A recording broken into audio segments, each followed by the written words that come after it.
Hey, this is Brandon with Pickleball Effect. Today we're going to talk about the differences between a thicker and a thinner core paddle. One of the more common questions I get about paddles. So I'm going to talk about the pros and cons of each. Before I dive into it, this video is brought to you by From With Pickleball. They're an online pickleball retailer. They carry paddles, bags, balls, grips, everything pickleball related. And if you can use the code 10effect to get 10% off nearly anything on their entire website. So head over there for all of your pickleball needs and get a discount. So when you're shopping around for paddles, you'll notice that brands will offer the exact same paddle, but in two different thicknesses. Most commonly a 16 millimeter and a 14 millimeter. So as an example, I have a Vatic Pro Flash. This is the 16 millimeter and this is the 14 millimeter. So we're talking about the thickness of the paddle. Everything else about these paddles is the same, except one is a little thicker and one is a little thinner. I've identified 6 things that are a little bit different between thicker and thinner core models. So we're going to talk about power/pop, control, forgiveness and twist weight, swing weight and static weight, spin, and then launch angles. So we're starting with power and pop. Let's define these terms. Power is how much speed you can generate off of hits with bigger swings. So we're talking overheads, serves, drives, things like that. And then pop is the amount of speed you can generate off of shorter swings like counters or flicks at the net or something like that. These terms were first defined by John Q, and I like his definitions of them. I'm going to use them here. So speaking to power first, you're going to find that a 14 and a 16 millimeter are going to generate similar power from the baseline. Typically the 14 millimeter is just lighter than the 16 millimeter, which I'm going to speak to more later. But in regards to power and pop, if I were to weight up the 14 millimeter to the same weight as the 16 millimeter, then the 14 is going to give you more power than the 16 from the baseline. At the net, you're going to notice a difference with the 14 millimeter giving you more pop, more jump off the face when you're countering balls and when you're speeding it up. So you're going to be able to generate a little more offense with the 14 millimeter when you're up at the net. Whereas the 16 millimeter is going to absorb a little more pace than the 14.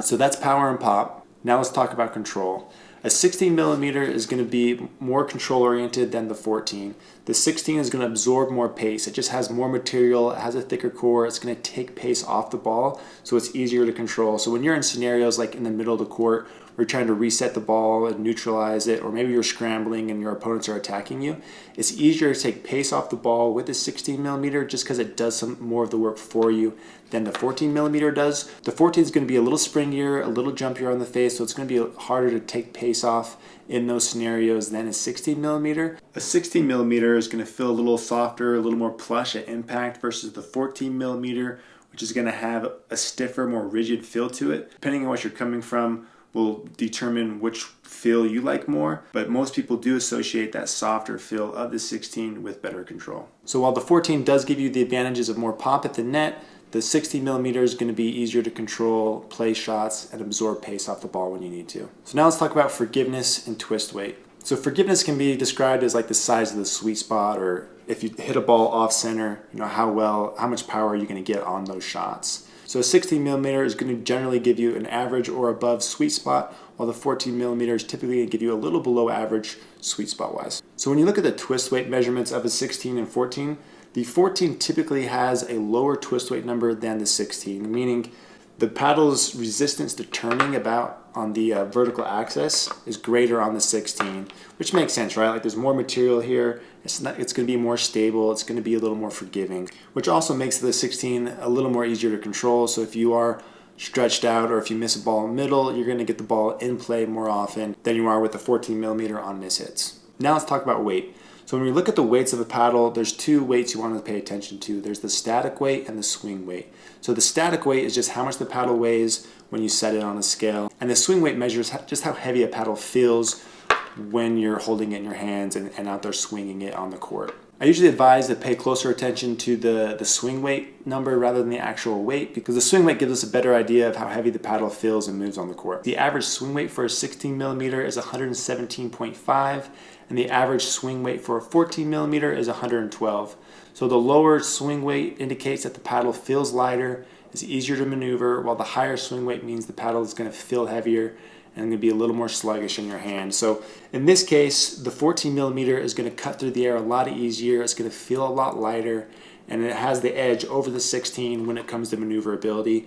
This can be really helpful in fast hand exchanges at the net. When somebody speeds the ball up at you, you're going to be more equipped to be ahead of the ball and have a stronger counter on it. Also when you're scrambling, trying to cover a lot of court, and you're moving the paddle around, it can be really helpful when the paddle isn't super heavy and it's easier to move around. A lot of people are also just sensitive to the weight and they want a lighter paddle.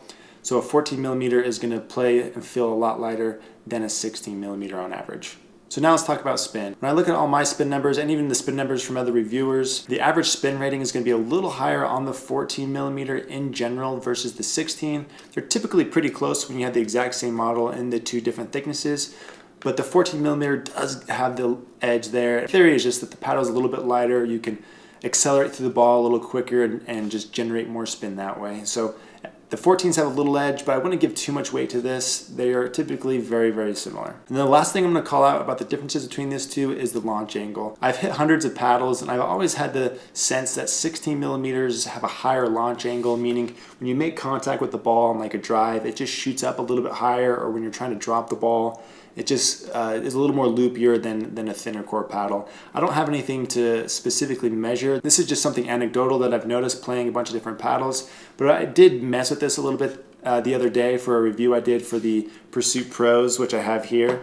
So these are, again, the exact same paddle offered by Engage, just in two different thicknesses. So I took these paddles on the court and just filmed myself hitting 5 drives with each one. I did my best to be as consistent as I could, and then I mapped the trajectories of the paddle. You'll notice that the red line is the EX 6.0, which is the thicker model, has a little higher launch angle and carries a little further than the thinner core EX model, which has that little lower trajectory. So this is going to come into play in a few different scenarios. One is when you're hitting drops. When you have a 16 millimeter, it's going to be a little more loopy. You have to kind of adjust the way you hit the ball to get that trajectory you want, but in general it's going to go a little bit higher, while the thinner core is going to be a little flatter. The ball's going to dive a little quicker because it has that lower launch angle. And the other place I've noticed where this comes into play is when I'm speeding up balls off the bounce. So if someone hits a high third to you, you let it bounce and it jumps up a little bit and you have an opportunity to attack it. When I attack that ball with a thinner core model, I can keep it lower, I can be a little more aggressive